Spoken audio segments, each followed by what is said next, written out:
Chapter 3 The Haunted Stop. The next morning, John woke up to sunlight streaming through the window of his parents' bedroom. As he watched it dancing on the carpet, he wondered if his mother was right. Maybe he had imagined the ghostly events of yesterday. He rolled out his sleeping bag and went down and back stairs to the kitchen. His parents were up and dressed. The coffee maker was going and Dad was making English muffins. Dad was wearing his Bad Hair Day t-shirt.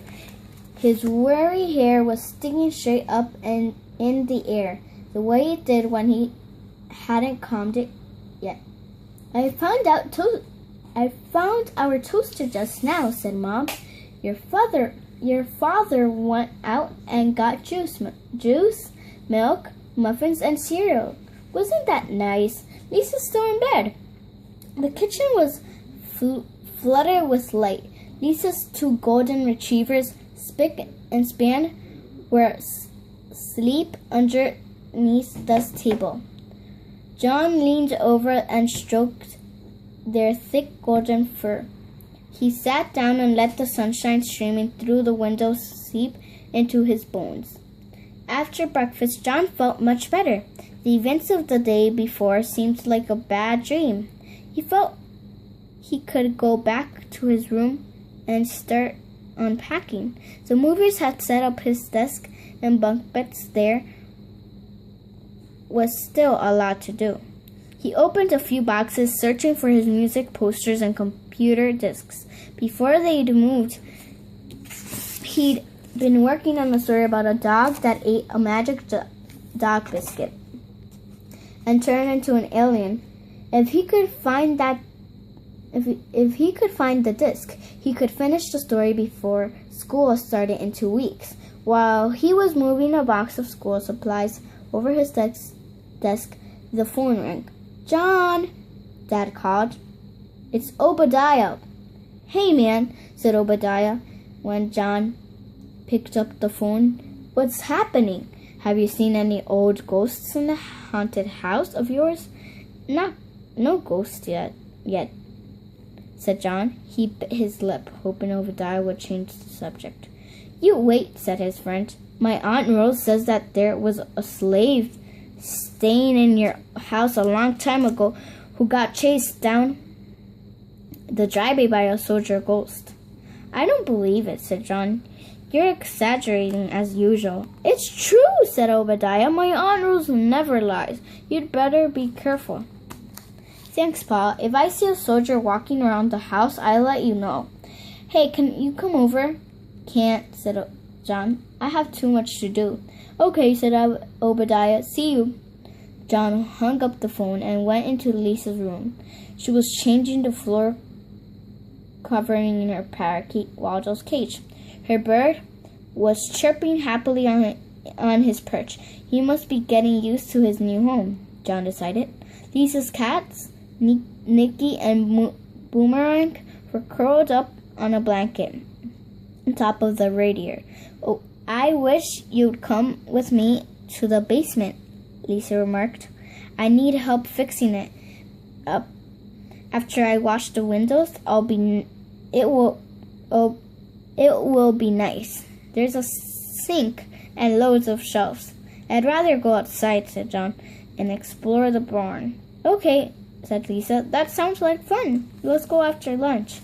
That afternoon, after unpacking all morning, they stepped over the boxes scattered in the hallway and went out to the barn.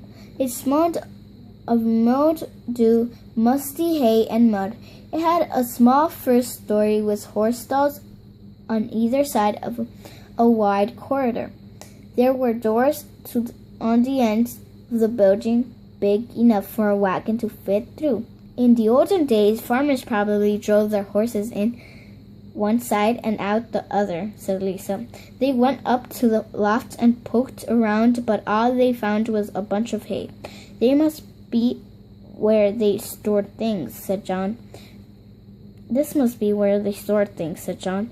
We could keep a lot of stuff here, too, like our ping pong table and our dartboard, added Lisa. Let's go Look at the stalls. Mom and Dad might get me a horse. They have no excuse now that we have a barn and some space. Besides, I'm old enough to take care of one.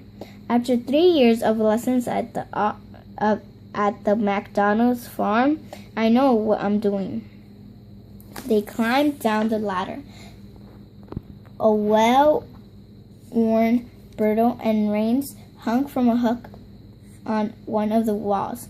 Lisa went over to the first stall and ran her hand along the store. Suddenly, she stumbled forward as if someone had pushed her. What's wrong? What's wrong? What's wrong? Asked John. Again, Lisa reached out to touch the wood, and again she stumbled forward. Someone just shoved me. Lisa, whispered John. I didn't tell you this before, but yesterday when I was practicing the piano, I felt someone touch my hands. It was such a gentle touch, though I wasn't sure. Lisa's eyes grew bigger. Do you think it was a ghost?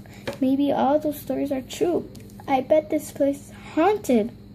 She spun around.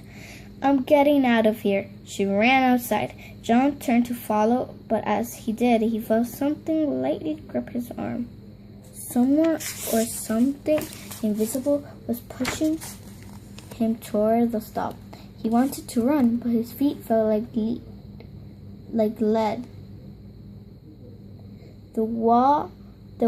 The way they did in a nightmare if something scary was chasing him and he couldn't move. When he was only a few inches from the stall door, the invisible hand let go. Then a strange calmness washed over him.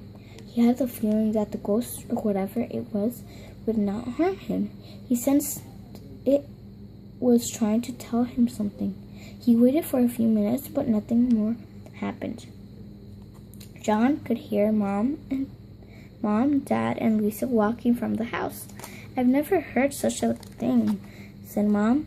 A ghost who goes around touching people.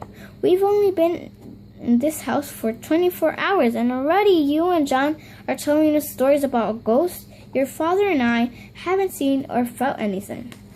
I know I felt something, said Lisa. Hurry, John's still in there.